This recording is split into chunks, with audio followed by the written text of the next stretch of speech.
yang baik, yang sudah menolong, yang sudah memberkati. Nah, hari ini kita akan buka kitab kita kembali di dalam kitab yang sama, Mazmur pasal 73 ayat 28. Mazmur 73 ayat 28.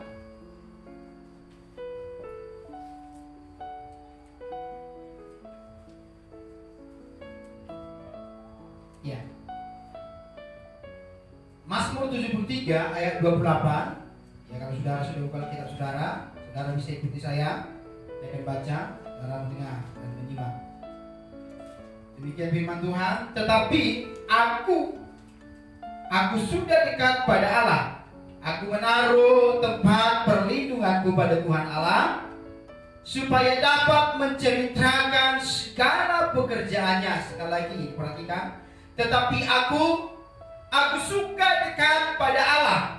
Aku menaruh tempat perlindunganku pada Tuhan Allah, supaya dapat menceritakan segala pekerjaannya. Ya, sama seperti minggu yang lalu, karena ini lanjutannya. Kemarin berbicara tentang manfaat, tentang dekat dengan Allah.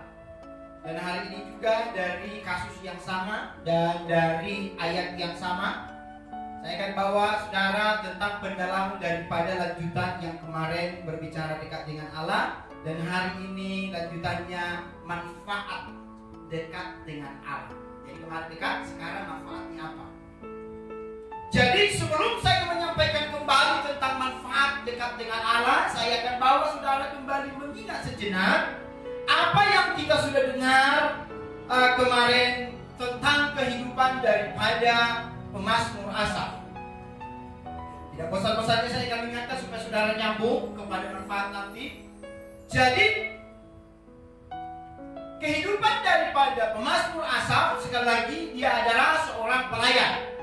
Kalau minggu lalu dari keadaan daripada pemazmur Asaf, dia menceritakan supaya kita tidak mengulangi. Dalam hal apa? Dalam hal ya kesalahannya, kelalaiannya di dalam melayani Tuhan. Dalam konteks apa? Dalam konteks dia merasa selama ini dia sudah melayani Tuhan dengan pelayanan-pelayanan yang boleh diperbuat, seperti syoganya kita lakukan di dalam bergereja.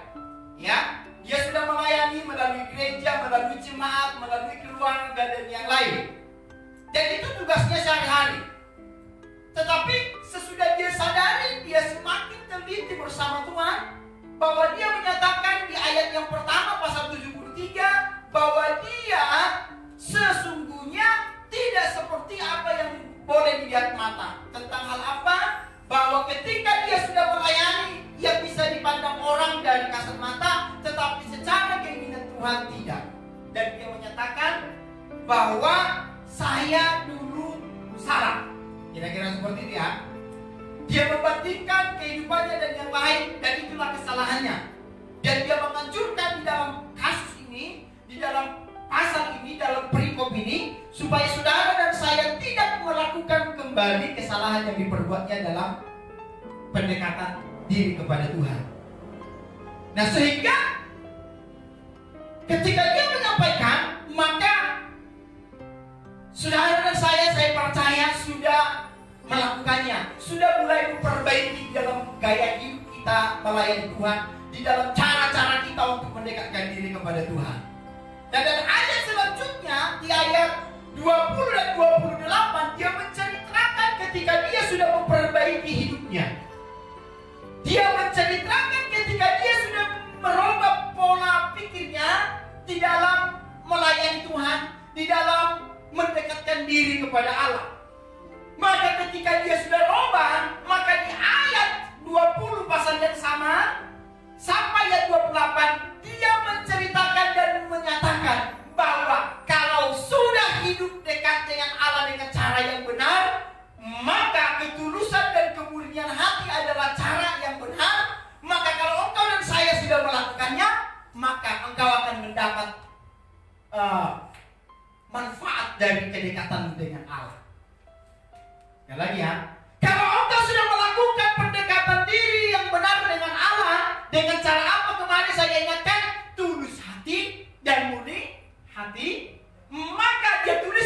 ketika dia berubah, dan pengalamannya ketika dia sudah rubah cara hidupnya, pendekatannya kepada Allah, dia berkata, ini manfaat yang saya sudah dapat loh. Dan hari ini manfaat itu saya akan bagikan juga saudara dan saya, supaya kita semakin giat di dalam Tuhan, karena kita tahu manfaat dekat dengan Allah menguntungkan saudara dan saya dalam iman, menguntungkan saudara dan saya untuk di dalam kehidupan kita sehari-hari, bahkan yang akan datang.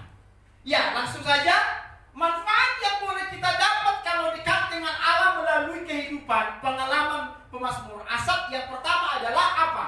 Kita baca dulu di dalam ayat 21, ya, pasal yang sama, Mazmur pasal 73 ayat 21-24 berkata di sana, saudara bisa menyimak. Kita akan baca manfaat yang pertama. Di dalam Mazmur pasal 73 ayat 21 sampai 24. Saudara boleh buka lagi saudara, saya akan baca.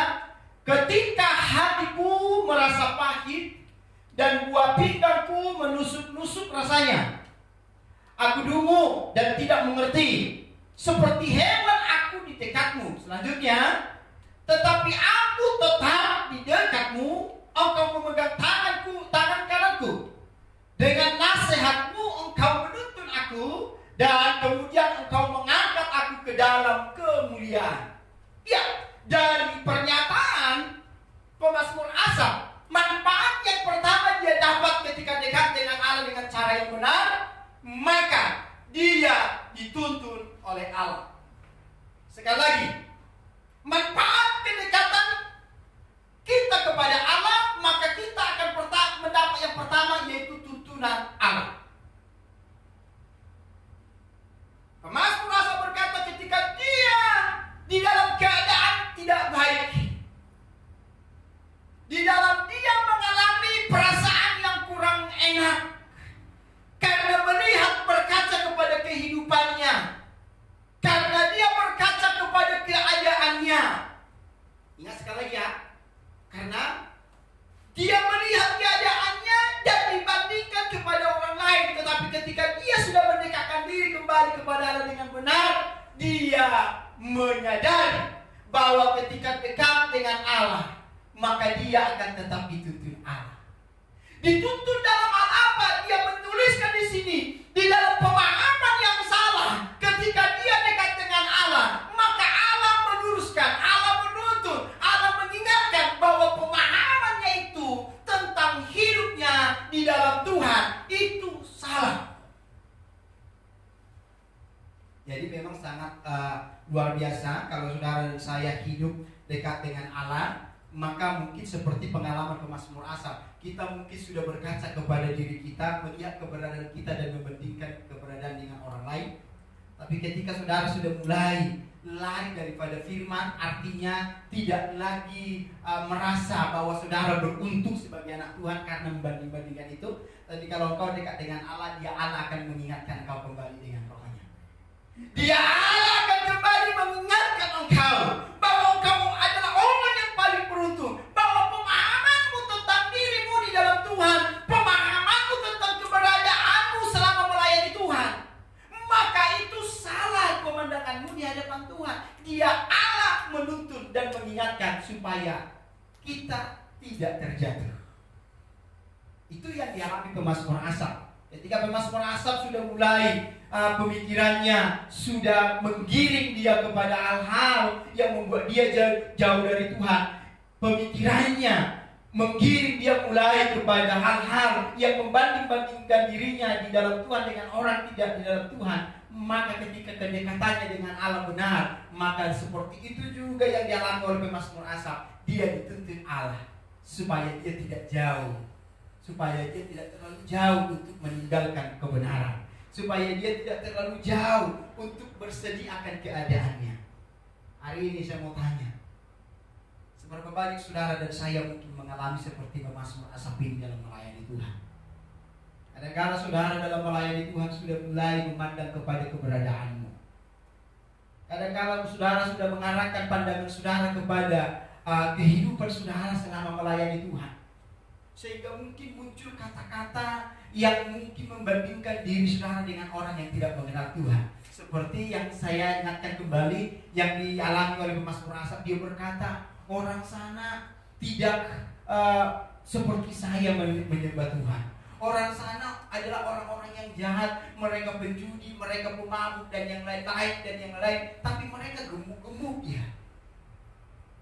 Mereka kok seperti kelihatannya sukses ya. Mereka seperti kelihatannya hidupnya aman dan makmur ya. Mungkin saudara mengalami ini dalam mengiring dalam saudara mengiring iman saudara di dalam Tuhan. Di dalam saudara mempertahankan iman percaya saudara dalam Tuhan. Tapi saya mau ingatkan, ketika ini ada datang kepada saudara firman Tuhan yang dialami oleh pemazmur Asaf mengingatkan saudara dan saya.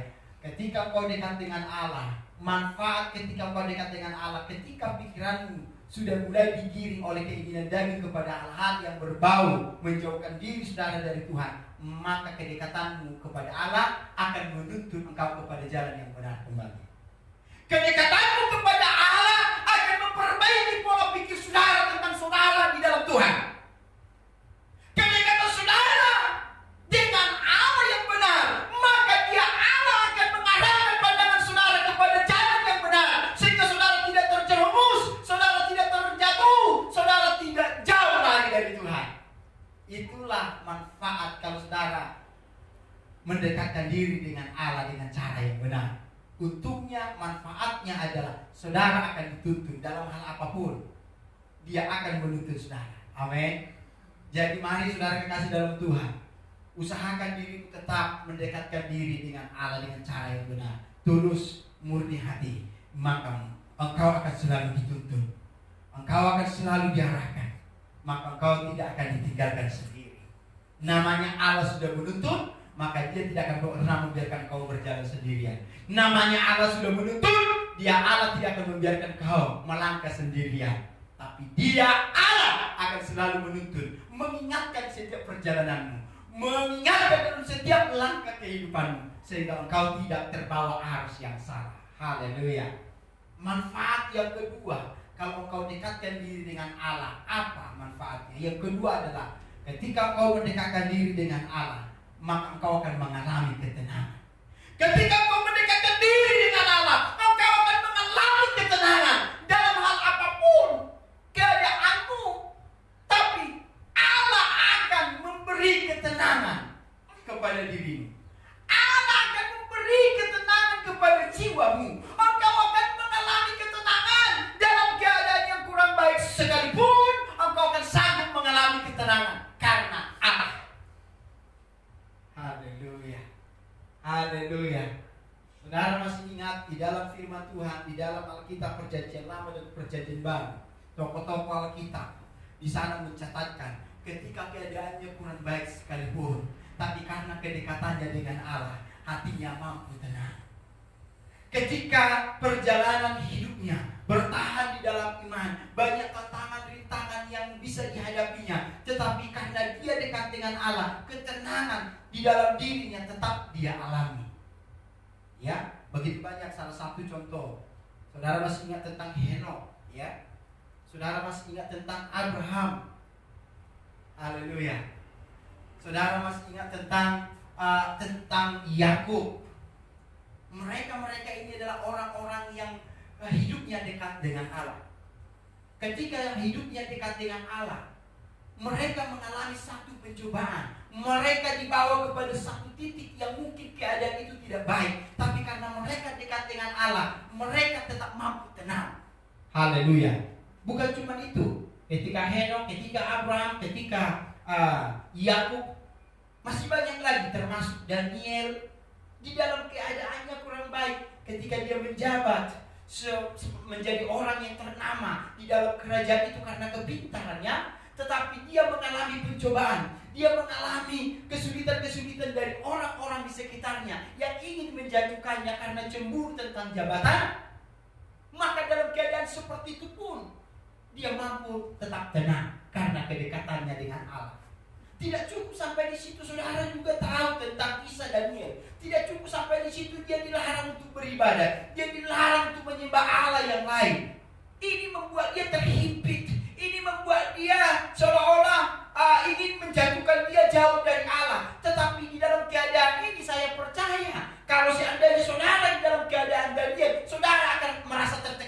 benar gak? Tetapi Daniel tidak mengalami itu. Karena apa? Kedekatannya dengan Allah.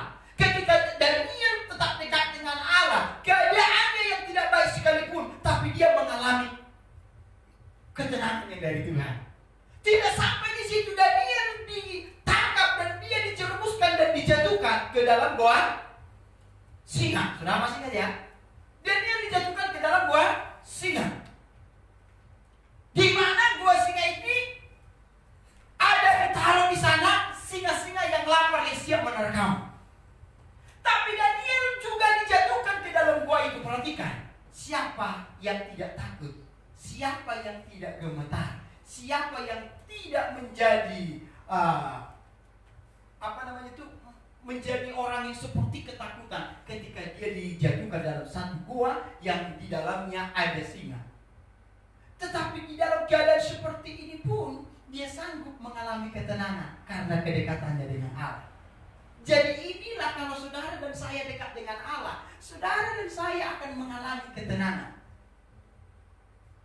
Saya percaya keadaan saudara mungkin mengalami seperti tokoh-tokoh Alkitab ini. Abraham, Henokh, Yusak dan Yakub dan Daniel. Seperti yang mereka alami. Mungkin saudara juga mengalami ini dalam memperjuangkan iman saudara. Saudara mungkin dapati dalam perjalanan hidup saudara hal-hal yang mungkin tidak seperti yang saudara inginkan. Tetapi firman Tuhan ingatkan hari ini seperti pengalaman daripada pemazmur Asaf. Apapun keadaanmu, kalau engkau dekat dengan Allah, Allah akan menolong saudara. Allah akan menuntun saudara. Sehingga saudara akan mengalami ketenangan.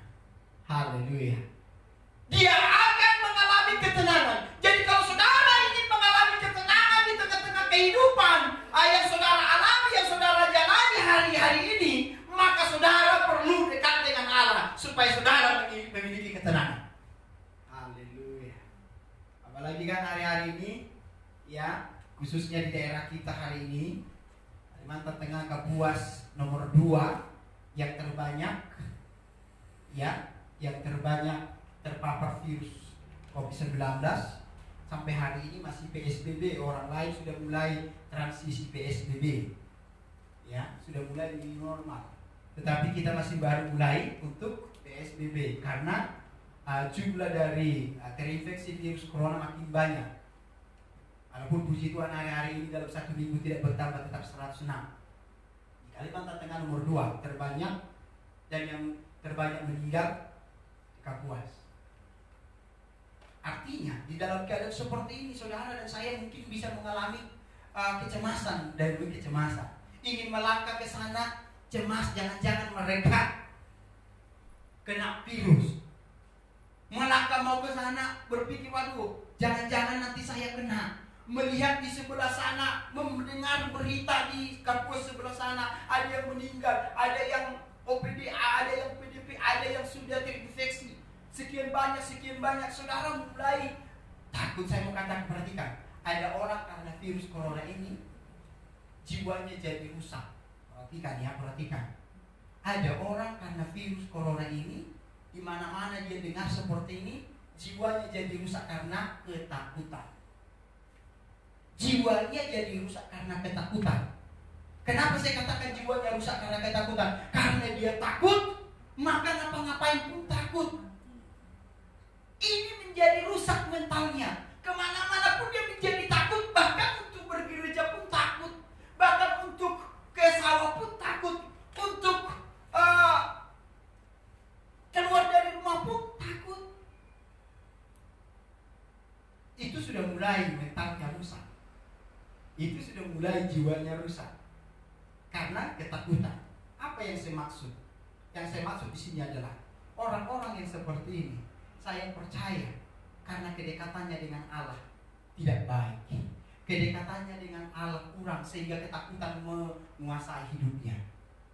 Daniel di tengah-tengah keadaan lebih parah dari kita hari ini, tetapi kedekatannya dengan Allah benar, maka jiwanya tetap terjaga.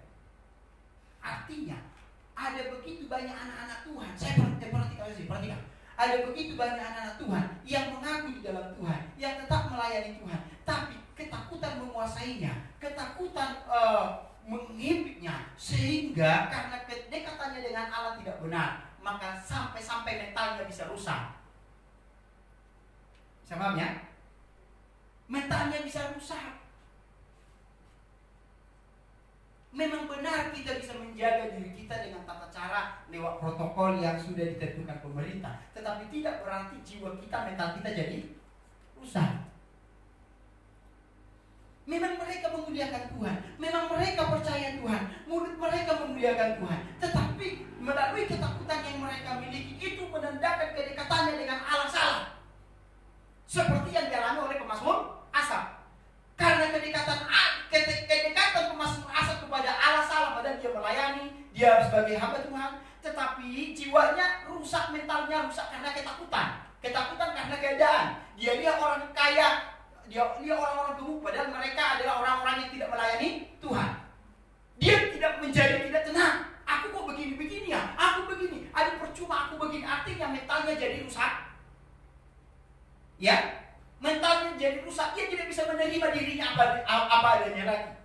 Halnya sama seperti kita. Karena ketakutan, melihat di sana sini banyak yang terpapar virus corona dan yang meninggal dan yang yang lain, sehingga dia hidupnya, dia melayani dulu, dia memuji Tuhan, tapi ketakutan menghimpit dirinya, ketakutan menguasai dirinya, sehingga mentalnya rusak. Ini menunjukkan kedekatannya dengan Allah salah selama ini. Haleluya, haleluya. Tapi kalau kedekatannya dengan Allah sangat benar, di tengah-tengah keadaan yang tidak baik pun, dia akan mampu mengalami ketenangan. Haleluya. Kalau kedekatannya dengan Allah benar, seperti pemazmur Asaf pertama tidak benar, langkah kedua dia perbaiki, maka perbedaannya terlihat di dalam kehidupannya. Ketika kedekatannya dengan Allah salah, dia dikuasai oleh ketakutan, dia dikuasai oleh kecemasan karena keadaannya orang lain kaya-kaya kok saya enggak. Tapi ketika dia baik kembali, dia menerima dirinya apa adanya. Kecemasan, ketakutan tidak lagi menguasainya. Di tengah-tengah keadaannya tidak baik pun, dia mampu tenang. Haleluya. Dan dia juga seperti itu. Di tengah-tengah keadaannya tidak baik pun, dia terhimpit oleh orang-orang, rezim-rezim yang tidak suka dengan dia, ingin menjatuhkan dia, sehingga dibuat peraturan, siapa menyembah Allah selain Allah yang dipercaya, dia akan ditangkap dan dijatuhkan hukuman. Dicari kesalahannya sampai masuk kepada satu titik, dia ditangkap karena dia menyembah Tuhan, dimasukkan ke lubang singa, lubang singa. Di sana ada gua yang gelap dan ada singa, makanya dimasukkan. Di tengah-tengah keadaan yang seperti ini pun dia sanggup tenang karena dekat dengan Allah. Haleluya, haleluya. Dia mengalami ketenangan. Jadi apapun keadaanmu, saya mau katakan hari ini, engkau yang membuka telinga, engkau yang mengikuti tayangan ini, keadaanmu boleh kurang baik, kesehatanmu boleh kurang baik, usahamu boleh kurang baik, ya. Tetapi kalau kau dekat dengan Allah dengan jalan yang benar, tulus dan murni hati, di tengah-tengah keadaanmu seperti ini pun, seperti Daniel, engkau akan mampu mengalami ketenangan. Di dalam keadaan apapun keadaanmu, seburuk apapun keadaanmu, kalau kedekatanmu dengan Allah benar, hatimu pasti tenang.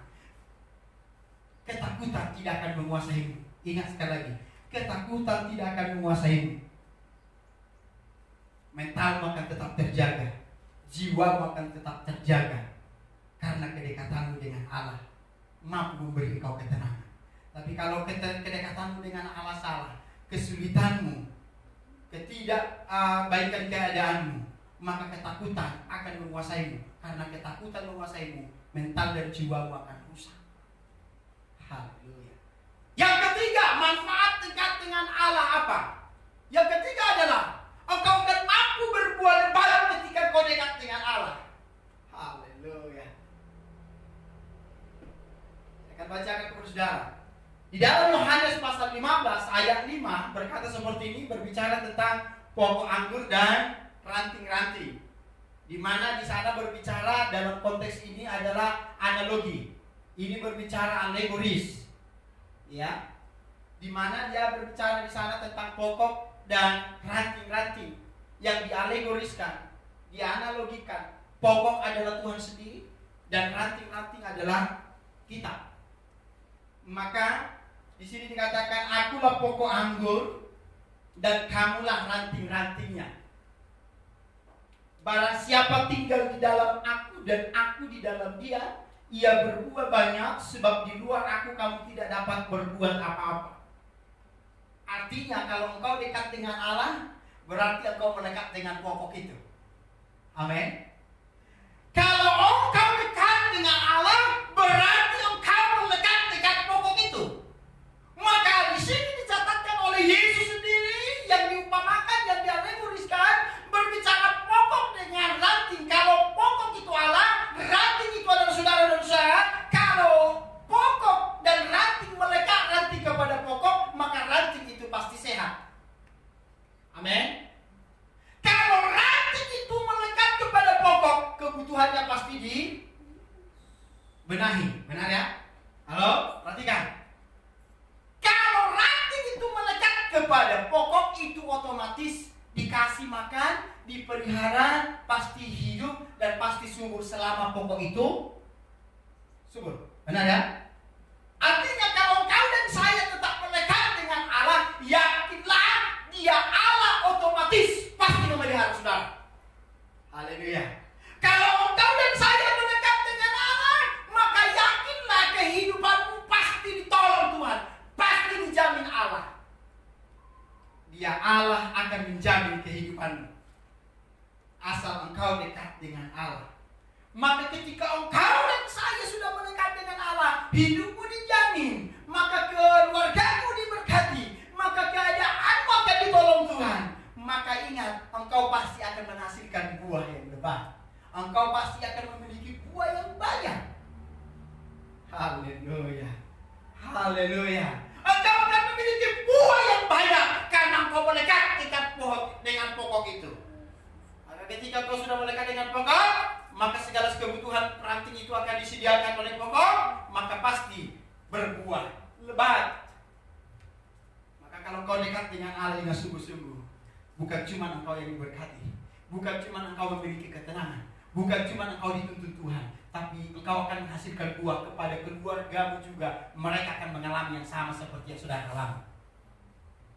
Bukan cuma engkau yang akan diberkati, bukan cuma engkau yang memiliki ketenangan di dalam keadaan yang kurang baik, tetapi siapapun di lingkunganmu akan mengalami hal yang sama karena sebagai buah daripada engkau.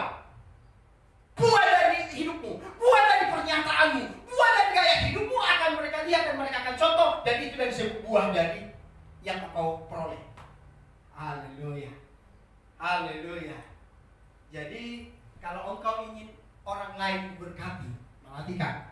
Kalau engkau ingin anakmu diberkati menjadi orang yang baik, kalau engkau ingin anak menantumu menjadi menantu dan anak yang baik, kalau engkau ingin sepupu yang lain, besan dari yang lain supaya menjadi orang yang baik, maka mereka bisa menjadi buah dari dirimu kalau engkau memiliki kedekatan yang dekat yang benar dengan Allah.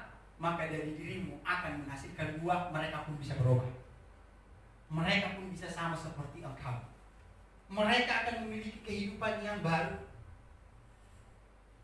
Anak menantu yang bersamamu tinggal bisa menjadi orang yang baik karena melihat dari kehidupanmu. Besan yang bersamamu pun, atau yang bertetangga denganmu sekalipun, atau mungkin beda tempat tetapi bertemu, besan sesama besan pun bisa menjadi akrab kalau engkau dekat dengan Allah. Dari kedekatanmu akan dilihat buahnya, dia pun akan menjadi orang-orang yang sama seperti engkau. Jadi jangan pernah mengharapkan orang lain baik kalau dirimu pun tidak baik. Itu maksudnya. Jangan pernah mengharapkan orang lain menjadi orang yang memperhatikanmu kalau engkau juga tidak memiliki perhatian yang baik. Jangan pernah mengharapkan orang lain bertobat kalau engkau pun tidak bertobat. Tapi kalau engkau sudah bertobat, orang lain yang di dekatmu pun pasti akan belajar menjadi bertobat karena melihat hidupmu. Inilah yang disebut dengan kalau hidupmu dekat dengan Allah, engkau akan memiliki buah yang lebat. Buah yang dimaksud melalui gaya hidupmu yang diperhatikan orang lain akan menjadi berkat kepada orang lain. Mereka pun akan belajar untuk berubah. Jadi ingat firman Tuhan saat pagi ini. Kalau minggu lalu bagaimana cara mendekatkan diri kepada Allah yang benar, dan hari ini manfaat ketika dekat dengan Allah. manfaat yang dekat dengan Allah. Yang pertama adalah maka engkau akan dituntun Tuhan. Maka yang kedua, kalau engkau dekat dengan Allah, engkau akan mengalami ketenangan. Yang ketiga, engkau akan mengalami berbuah lebat. Engkau akan jadi berkat. Mari saudara kekasih dalam nama Tuhan, terimalah firman ini dengan roh yang lemah lembut, supaya engkau dibentuk oleh firman itu sendiri. Jadilah menjadi orang-orang yang dekat dengan Allah dengan cara yang benar, maka engkau akan merasakan manfaat kedekatanmu dengan Allah. Jadilah menjadi orang-orang yang berusaha yang terbaik untuk dekat dengan Allah, maka engkau akan mengalami manfaat kedekatanmu dengan Allah. Engkau akan mengalami dan sekitarmu pun akan ikut mengalami. Tuhan Yesus memberkati. Sama-sama bangkit berdiri. Kita akan berdoa. Saya berdoa bersama. Haleluya. Mari kita tundukkan kepala kita berdoa. Bapa, dalam nama Tuhan Yesus Kristus, Allah yang kami percaya sebagai juru selamat atas hidup kami, hari ini kami bersyukur Tuhan berikan kesempatan bagi kami untuk bisa bersama-sama memuji Tuhan. Di dalam keadaan kurang baik sekalipun, Engkau masih izinkan kami memuliakan Tuhan, baik melalui media-media yang ada hari ini. Tapi kami percaya tidak mengurangi rasa sukacita kami kepada Tuhan, karena Allah yang kami sembah tidak dibatasi oleh ruang dan waktu. Allah ada dimanapun kami berada. Allah ada dimanapun kami hari ini ada bersama-sama mengikuti tayangan ini. Di dalam nama Yesus Kristus, hamba berdoa setiap mata dan telinga yang terbuka mendengar firman hari ini. Hamba berdoa melalui Roh yang kudus yang ada pada mereka. Mampukan mereka mengerti apa yang mereka dengar. Mampukan mereka memahami apa yang mereka sudah dengar. Dan mampukan mereka untuk belajar bertindak melakukannya. Di dalam nama Yesus Kristus. Terima kasih Tuhan. Terima kasih Roh Kudus. Bahkan juga Abamu berdoa, sampai kapanpun keadaan ini masih Tuhan izinkan seperti hari ini, kami akan tetap memuliakan Tuhan. Di dalam nama Yesus Kristus. Awal pertengahan sampai hari ini ibadah kami Tuhan sudah tolong. Tinggal sebentar kami akan pulang. Baik di tempat masing-masing berada diberkati. Baik yang pulang dari tempat ini berjalan kaki, naik roda 2, roda 4, ditolong Tuhan sampai di rumah masing-masing. Di dalam nama Tuhan Yesus Kristus. Dalam nama Yesus Kristus. Kalau demikian saudara kekasih dalam nama Tuhan, pada akhirnya mari arahkan hati pikiranmu kepada Tuhan. Angkatlah kedua tanganmu, terima, dan pulanglah dengan membawa berkat yang daripada Tuhan. Tuhan memberkati engkau dan melindungi engkau. Tuhan menyinari engkau dengan wajahnya dan memberi engkau kasih karunia. Tuhan mengadapkan wajahnya atasmu dan memberi engkau damai sejahtera. Tuhan melalui kuasa Roh Kudus mentabiskan engkau menjadi saksi kemanapun kau pergi. Di dalam nama Allah Bapa, Anak, laki-laki, Roh Kudus menuntut, menyertai, membimbing setiap langkah-langkahmu sampai kedatangan Maranatha Yesus kami kedua, menjemput setiap orang percaya kepadanya. Di dalam nama Tuhan Yesus Kristus, seluruh sidang jemaat Tuhan yang sudah menerima berkat, sama-sama dengan saya katakan amin. Tuhan Yesus memberkati. Ketemu lagi di pertemuan selanjutnya. Tuhan memberkati.